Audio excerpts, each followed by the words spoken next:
Assalamualaikum warahmatullahi wabarakatuh. Oke, ya. Apa yang kita lihat di sini itu adalah sensor panas, ya. Dimana diinginkan di sini pada suhu 84 derajat Celcius itu buzzer berbunyi. Buzzer ini saya gambar sebagai speaker, ya. Dimana dari spek itu buzzer sama dengan 9 volt. Karena dia tadi dari speaker dia pakai coil. Jadi P-nya itu nggak diketahui, tapi I minimumnya itu 20 mA. Saya pilih 30 mA, ya. Kenapa saya pilih ini nanti Anda akan tahu gitu, ya. Oke. Nah, kemudian di sini ya agak sedikit berbeda di sini. V yang ada di sini itu tidak diketahui, tidak seperti pada seri yang pertama. Ini seri yang kedua, ya. Kita akan lihat seri yang pertama. Kemudian di sini ada transistor, ya, tapi resistor. Jadi tidak diketahui, tapi di sini dikasih resistor 43 ohm. Ya, di sini agak sedikit ganjil. Biasanya itu adalah harus bolak-balik.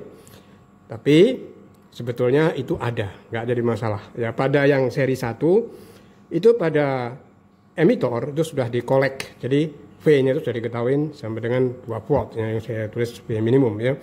Di sini hanya ada V maksimum untuk B, di sini adalah V maksimum untuk basis itu adalah 6 volt. Dan dari speknya NTC yang dipakai di sini adalah 2,2K. Dari spek diketahui bahwa pada suhu kamar, suhu 25 derajat itu R-nya itu 2250. Kemudian pada suhu 84 di mana buzzer itu di setel mulai berbunyi, itu dia sama dengan 250 ohm. Ya. Oke, ya. Di sini ada 3 pertanyaan. Pertanyaan bagus, ya. Pertama kali pertanyaannya, ya, mengapa ini disebut sebagai saklar on off pada judulnya, ya? Mengapa ini disebut saklar on off, ya? Baik, ya, saya jelasin di sini, ya. Dia disebut sebagai saklar on off, ya, karena memang dia seperti saklar, ya. Kenapa? Perhatikan baik-baik, ya, arus mengalir dari kutub positif dan negatif, ini satu baterai, ya. Di sini dia mengalir ke sini, nggak jadi. Kenapa? Karena dia dihubungkan dengan kolektor. Saya jelaskan di yang seri pertama tempo hari, ya, untuk LDR bahwa kolektor itu mula-mula seperti diode yang menutup, ya, diode yang negatif. Jadi dia menolak, ya, mula-mula, ya. Kemudian dia mengalir ke sini, ya, mengalir ke sini. Kemudian pada arus yang sufficient, arus yang cukup, ya, arus yang cukup, maka dia di sini akan pintu yang ada di sini, arus ini akan mengalir, ya.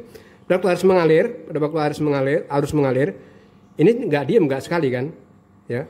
Kalau dia itu bukan sebagai saklar, maka dia akan mengalir ke sini terus, ya, kan. Ini enggak, ya, jangan salah paham, ya. Dia akan mengalir di sini, tidak mengalirnya itu hanya sekali, ya, di sini. Setelah arus di basis itu mencukupin, menutup, berarti saklarnya di sini, dia membuat saklar di sini, maka dia masuk ke basis, ya.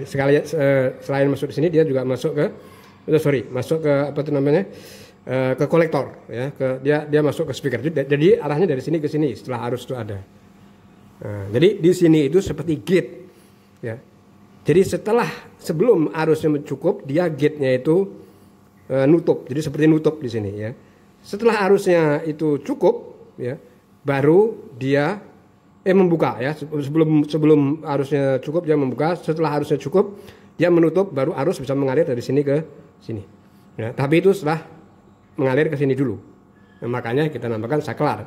Kalau bukan saklar, dia akan, kalau nggak bisa sekali, ya udah begini terus, ya. Tapi ini hanya sekali aja, setelah arus dari basis cukup, baru dia menutup, baru dia akan mengalir ke sini, ya. Oke, baik, ya. Selain di sini tentu aja, ya, ada 2 cabang, ya. Oke, nah itu yang pertama. Yang kedua, ya, pertanyaannya kenapa, ya, kita untuk merancang ini soal untuk melatih perancangan itu NTC itu ditempatkan di atas, sedangkan yang kemarin LDR di bawah. Ini akan saya bahas setelah kalkulasi setelah perhitungan, ya. Saya nggak membahas karena berhubungan lurus, berhubungan ini enggak, ya. Nanti setelah kalkulasi, kenapa? Karena R2-nya ini belum diketahui. Setelah R2-nya ada, maka ini akan terjawab dengan sendirinya, ya, kenapa di atas enggak di bawah. Ingat, di sini digunakan untuk suhu 25 derajat Celcius, itu speaker tidak menyala, ya. Dan speaker itu dirancang untuk menyala pada suhu 84 derajat Celcius, di mana R-nya berubah dari 2250 yang ini ya menjadi 250 pada suhu 84. Oke, ya. Sekarang kita pada tahap, saya kasih yang lebih jelas ya, saya ambil ini video yang lebih jelas. Kita dalam tahap untuk menghitung R2. Oke. Perhatikan baik-baik ya, perhatikan baik-baik. Sini sudah saya tahu ya. Untuk menghitung R2, ya, untuk menghitung R2 di sini,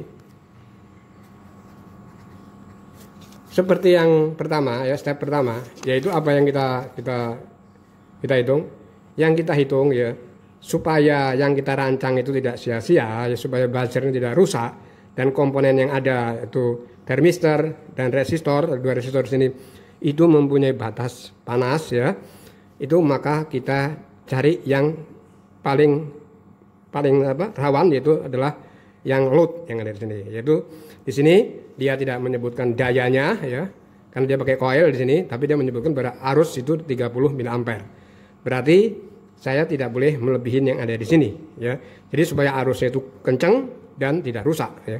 Dan mesti ingat juga diperhitungkan kenapa saya boleh aja memakai 100, 1000 karena dia lebih besar daripada 20, tapi mempertimbangkan bahwa termistor di sini itu resistornya kecil, tidak pakai kilo-kilo ya. Paling itu yang 2225 itu 2250 ya.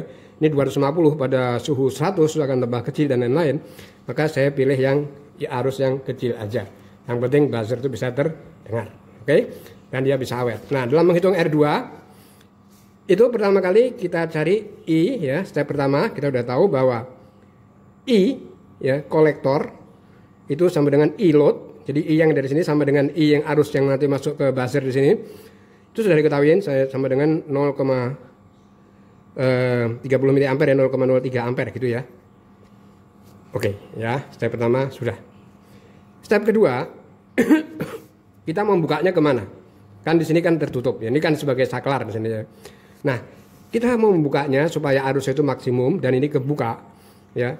Itu kita ngambilnya bahwa karena IB itu sama dengan IC per beta atau per HFE, di mana HFE di spek transistornya itu diketahui sama dengan 100 ya.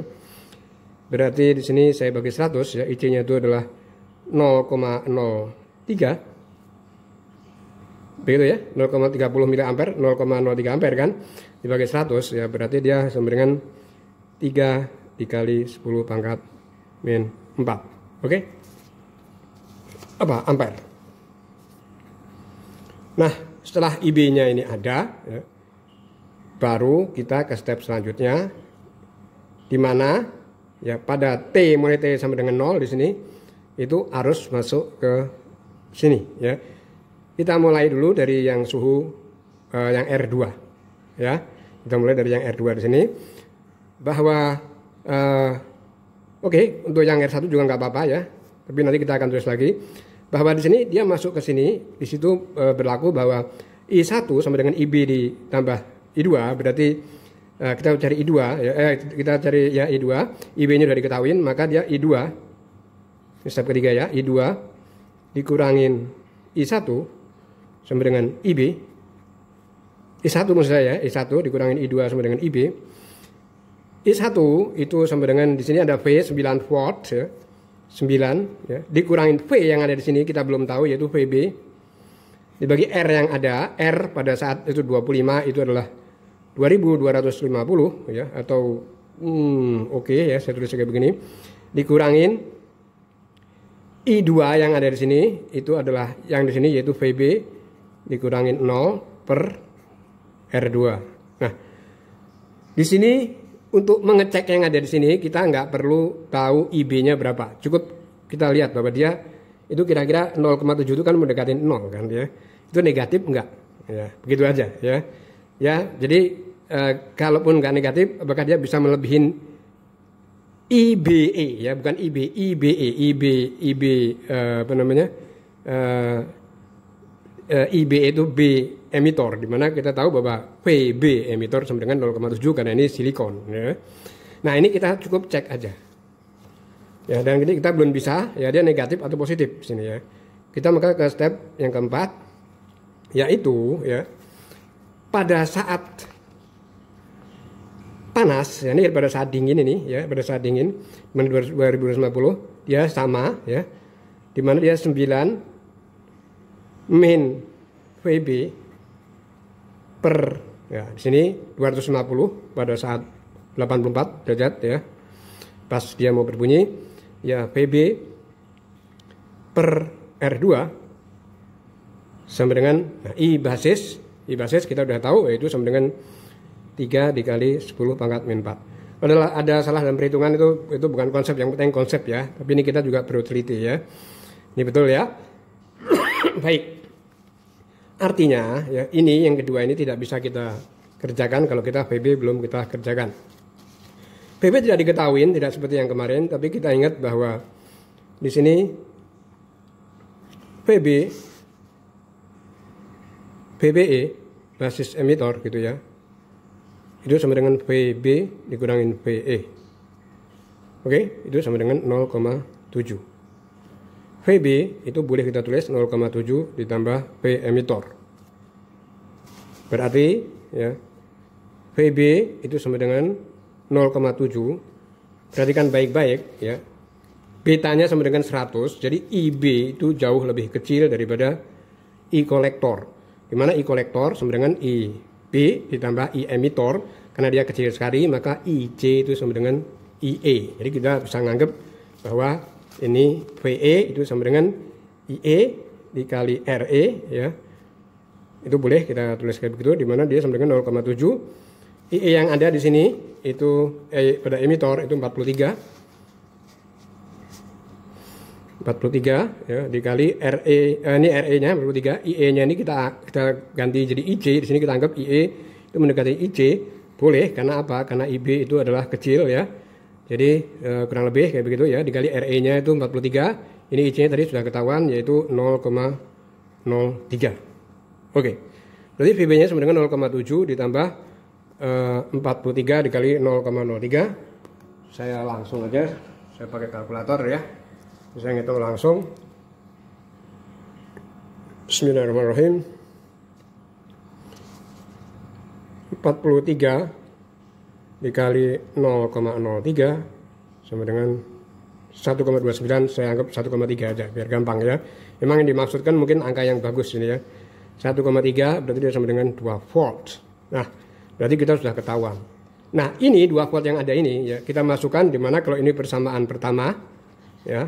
Tidak saya masukin ini untuk membandingkan aja dia positif atau negatif ya, atau dia bisa mendekati 0,7 atau enggak ya. Ini adalah persamaan kedua. Nah, sini kita masukkan di sini di persamaan kedua ya. 2 volt kita masukkan persamaan kedua, berarti dia akan menghasilkan 9 dikurangin PB-nya itu sama dengan 2. Oke, dibagi 250 min PB itu sama dengan 2, terus kemudian di sini 2 ini ground, ini 0, 2 dikurangi 0 dibagi R2 yang kita cari, dia sama dengan 3 dikali 10 pangkat min 4. Nah, berarti ini 7 dikali 250, ini 7 ya. 7 dikurangin 2 dikali 250 itu adalah 500 maksud saya, 500 per R2 ya, sama dengan 3 dikali 10 pangkat min 4 ya, dikali 250 gitu ya. Periksa dulu ya. Nah, karena saya langsung di sini ya. Ini IC-nya betul ya. Saya cek coba di sini. Ya, dia 30 kali 10 pangkat min 3 ya, betul di sini. IC itu 30 dikali 10 pangkat min 3 ya. 30 kali 10 pangkat min 3 itu 0,03 betul. Di sini 3 kali 10 pangkat min 4. Ya, ini betul ya. Oke, betul semua di sini ya. Jadi 750 dikali 2 10 pangkat min 4. 7 dikurangin, ini saya buat ya, saya buat sini aja. Sini saya buat positif lewat Anda. Ini 750 dikali 0,04 itu 0,075 kali ya. Ya, cuma angka di sini ya, betul kan, kalau saya salah nggak apa-apa. R ini maksudnya R2. Berarti dia sama dengan 6, berapa ya? 6,925 kali ya. Kira-kira ya, 500 per R2. R2 yang kita ambil di sini itu berarti 500 dibagi 6,925, ya kira-kira dia 500 bagi 7, ya kita ambil itu sebagai angka pendekatan 70, ya 70 apa 70 ohm itu apa untuk R2. Nah di sini untuk 70 ohm maka ini aman, arusnya bagus ya, kencang, dan di sini tidak terlalu besar ya, tidak terlalu besar yang ada di sini karena kita ambil 30 mA, dan dia untuk resistor dan NTC-nya itu pun juga aman ya. Jadi bisa awet. Jadi boleh kita coba yang ada di sini. Nah, sekarang pertanyaan ketiga, kenapa kok ini di sini ya? Kalau ini kita masukin ya, kita kembali ke persamaan pertama ya. Kalau VB ini kita masukin sama dengan 2 volt ya, 7/2250, dia 2 dikurangin R2 itu adalah R2 tadi ketahuannya 2/70. Ini hasilnya akan negatif. Ya, negatif itu bukan berarti arus mengalir dari sini ke sini, bukan. Ini satu baterai ya. Kalau 2 baterai ada kemungkinan, ya ada kemungkinan. Tapi kita lihat kasusnya dulu. Untuk 1 baterai, berarti kalau negatif itu dia kurang, ya kurang daripada 0, apalagi kurang daripada 0,7 untuk basis emitor. Ya. Oke, terus kemudian pertanyaannya lagi ada, Pak, kenapa dia nggak 0,7? Kenapa di sini V basisnya itu sama dengan 2? Karena ingat ya, VBE beda dengan VB. Nah, itu harus diketahui di situ ya. Baik ya, di sini kira-kira kayak begitu ya. Silakan dicoba ya, silakan dilatih, semoga bermanfaat. Di R2-nya sudah ketahuan sama dengan 70 dan 2 pertanyaan tadi sudah terjawab. Wassalamualaikum warahmatullahi wabarakatuh.